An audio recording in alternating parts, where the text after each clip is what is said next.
اب اللہ تبارک و تعالیٰ نے قرآن مقدس میں یہی ارشاد فرمایا ہے کہ جب حضرت یوسف علیہ السلام بادشاہ بن گئے، اب اس کے بعد آپ کے بھائی جو تھے نا اسی دور میں وہ بھی کنعان سے، چونکہ حضرت یعقوب کنعان میں رہتے تھے اور یوسف علیہ السلام مصر میں رہتے تھے۔ قرآن فرماتے ہیں وَجَاءَ إِخْوَةُ يُوسُفَ فَدَخَلُوا عَلَيْهِ فَعَرَفَهُمْ وَهُمْ لَهُ مُنْكِرُونَ۔ یوسف علیہ السلام کے بھائی یوسف علیہ السلام کے پاس آئے،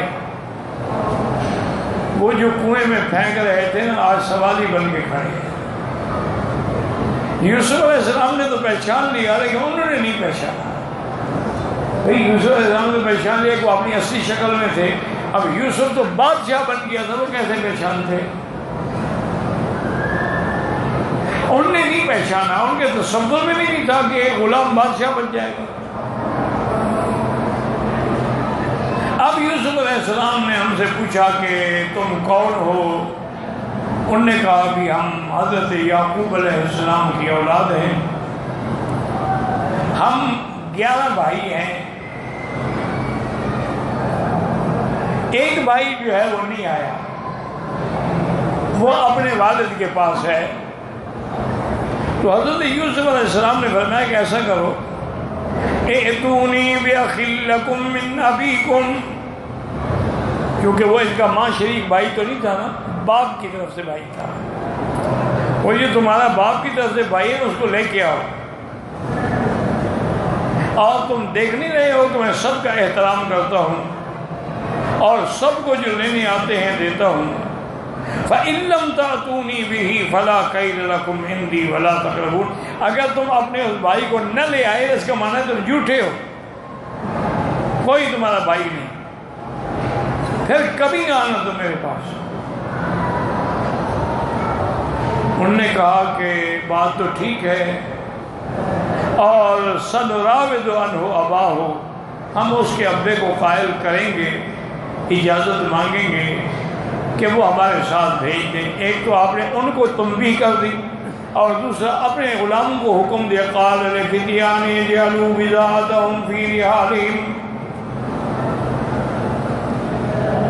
لَعَلَّهُمْ يَعْرِفُونَهَا إِذَا انقَلَبُوا إِلَىٰ أَهْلِهِمْ لَعَلَّهُمْ يَرْجِعُونَ۔ آپ نے اپنے غلاموں کو حکم دیا کہ ایسا کرو کہ ان کو جب تم گندم بھر کے دو نا تو یہ جو پیسہ لائے ہیں نا اس کو بھی لپیٹ کے باندھ کے اس کے اندر رکھ لینا، تب یہ گھر جائیں گے کھولیں گے اور دیکھیں گے تو ان کی رقم بھی واپس ہوگی۔ تو یہی بات بھی شاید، کیونکہ ہو سکتا ہے ان کے پاس اور پونجی نہ ہو، یہ پھر نہ آئے۔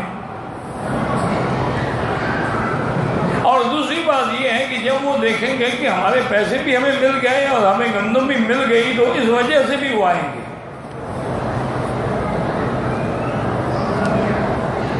فَلَمَّا رَجَعُوا إِلَىٰ أَبِيهِمْ قَالُوا يَا أَبَانَا مُنِعَ مِنَّا الْكَيْلُ،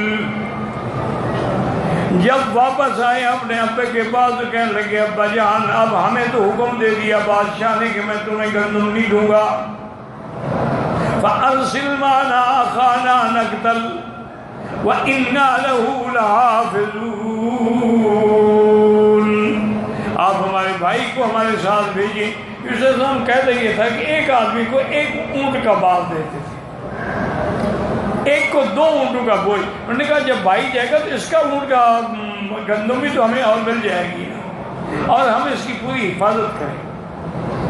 قال هل آمنكم عليه إلا كما أمنتكم على أخيه من قبل، اچھا میں تم پر وہی بھروسہ کروں جیسے پہلے کیا تھا میں نے یوسف پر، اس وقت بھی تو تم نے بڑے دعوے کیے تھے کہ ہم حفاظت کریں گے، پھر یوسف کی کیا حفاظت ہوگی کہ اس کو بھیڑیا کھا گیا؟ اچھا چلو کوئی بات نہیں، فَاللَّهُ خَيْرٌ حَافِظًا، اللہ ہی سب سے بہتر حفاظت کرنے والے ہیں، وَهُوَ أَرْحَمُ الرَّاحِمِينَ، یعقوب علیہ السلام کے دل میں خیال آیا کہ شاید یہ بھی اللہ کا ایک نظام ہے کہ اللہ اس بھائی کو بھی اپنے بھائی سے ملائے اور پھر شاید سارے واپس آ جائیں۔ وَلَمَّا فَتَحُوا مَتَاعَهُمْ وَجَدُوا بِضَاعَتَهُمْ رُدَّتْ إِلَيْهِمْ، اب جب سامان کھولا، گندم کی بوریاں کھولی تو ان کے پیسے بھی اندر موجود تھے۔ قالوا یا ابانا ما نبغي هذه بضاعتنا ردت إلينا ونمير أهلنا ونحفظ أخانا ونزداد كيل بعير ذلك كيل يسير۔ ابا جان یہ دیکھیں، یہ پیسے بھی انہوں نے ہمیں واپس کر دیے ہیں، اور پھر یہ ہے کہ یہ ہمارا اتنا بڑا کنبہ ہے، اتنا بڑا خاندان ہے، اگر بھائی جائے گا تو ہمیں ایک اونٹ کا سامان اور بھی تو مل جائے گا۔ قال لن نرسله معكم حتى تؤتون موثقا من الله لتأتونني به إلا أن يحاط بكم۔ آپ نے فرمایا کہ میں بنیامین کو کبھی نہیں بھیجتا مگر تم میرے ساتھ وعدہ کرو کہ اسے اکیلا نہیں چھوڑو گے، ہاں کوئی اللہ کی طرف سے مصیبت آ جائے تو بات ہے۔ فلما آتوا موثقهم قال الله على ما نقول وكيل، جب آپ نے ان سے عہد لے لیا، کہا اچھا اللہ کو میں گواہ بناتا ہوں جو تم وعدہ کر رہے ہو۔ اور ساتھ یعقوب علیہ السلام نے اپنے بھائیوں کو ہدایات بھی دی۔ قال یا بنی لا تدخلوا من باب واحد وادخلوا من ابواب متفرقة وما اغنی عنکم من اللہ من شیء ان الحکم الا للہ علیہ توکلت وعلیہ فلیتوکل المتوکلون۔ کہا میرے بیٹے مصر میں جب جاؤ نا تو ایک دروازے سے داخل نہ ہونا۔ مصر کے باہر بڑا کوٹ تھا، چار دیواری تھی، اس میں دروازے تھے، ایک دروازے سے داخل نہ ہونا بلکہ الگ الگ دروازے جانا۔ تو علماء نے لکھا ہے وجہ یہ تھی کہ یعقوب علیہ السلام کو یہ خیال آیا کہ 11 خوبصورت جوان اگر اکٹھے داخل ہوں گے تو کسی کی نظر بد نہ لگ جائے، کیونکہ نظر جو ہے نا یاد رکھو یہ بالکل حق ہے، العین حق، اور نظر ایسی بلا ہے کہ بندے کو قبر میں پہنچا دیتی ہے، اونٹ کو دیگچی میں پہنچا دیتی ہے۔ اس لیے ہمیشہ کوشش کیا کریں کہ جو چیز بھی دیکھیں فوراً کہیں ماشاء اللہ لا حول ولا قوت الا باللہ۔ اور اسی طرح اگر کسی کی نظر لگتی ہے اس کو خصوصی احتیاط کرنی چاہیے تاکہ وہ قیامت میں پکڑا جائے گا کہ تم نے نظر بد سے لوگوں کو ہلاک کیا۔ وہ بھی فوراً جو چیز بھی دیکھے فوراً کہے ماشاء اللہ لا قوت الا باللہ، کچھ نہ ہے تو اللہ اکبر، کچھ نہ ہے تو سبحان اللہ۔ جب اللہ کا نام لے گا تو پھر نظر نہیں لگے، ورنہ نظر حق ہے۔ مکے والوں نے بھی ایک بڑا مشہور نظر باز تھا، اس کے پاس گئے کہ تم ایسا کرو ہمارے ساتھ چلو اور حضرت محمد مصطفیٰ کو نظر لگا۔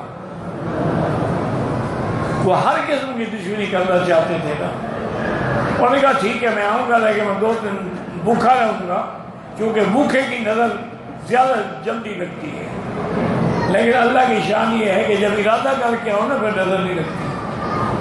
نظر تو تب لگتی ہے کہ جب اچانک آدمی کا یار کتنا خوبصورت ہے، کبھی آدمی کو اپنی نظر بھی لگ جاتی ہے اور کبھی آدمی کو اپنی اولاد کو بھی نظر لگ جاتی ہے۔ اس لیے ہمیشہ کہا کریں ماشاء اللہ ماشاء اللہ۔ ایک صحابی تھے حضور کے، وہ غسل فرمانے کے لیے کپڑے اتارے تو حضرت ربیعہ اور حضرت عامر نے جو دیکھا تو کہا او یار اتنا خوبصورت بدن، بس وہی گر گئے۔ حضور کو خبر دی گئی، حضور نے فرمایا اس کو مجبور کرو کہ ایک برتن میں کھڑے ہو کے غسل کرے، کیونکہ نظر مارنے والے کا وضو کا پانی یا غسل کا پانی اگر اس پہ ڈال دیا جائے تو بندہ فوراً ٹھیک ہو جاتا، اس پہ جب ڈالا گیا وہ ٹھیک ہو گیا۔ حضور نے فرمایا تم اپنے بھائی کو مارنا چاہتے ہو، کیا کر رہے ہیں؟ اگر تمہاری نظر لگتی ہے تو ماشاءاللہ کیوں نہیں کہا؟ اب اس کافر کو لے آیا، اس نے بڑا زور لگایا لیکن حضور پہ کسی نظر بد کا اثر نہیں ہوا۔ اس کا بھی اللہ نے قرآن پاک میں ذکر کیا وَإِن يَكَادُ الَّذِينَ كَفَرُوا لَيُزْلِقُونَكَ بِأَبْصَارِهِمْ لَمَّا سَمِعُوا الذِّكْرَ وَيَقُولُونَ إِنَّهُ لَمَجْنُونٌ وَمَا هُوَ إِلَّا ذِكْرٌ لِّلْعَالَمِينَ۔ اللہ نے مدنی کافر سے چاہتے تھے کہ آپ کو نظر سے پھسلا دیں، لیکن اللہ آپ کے ساتھ کبھی آپ کو دیوانہ کہتے ہیں، حالانکہ آپ تو وہ پڑھتے ہیں جو ہم نے آپ پر اتارا ہے، اور یہ قرآن جو ہے یہ تو عالمین کے لیے نصیحت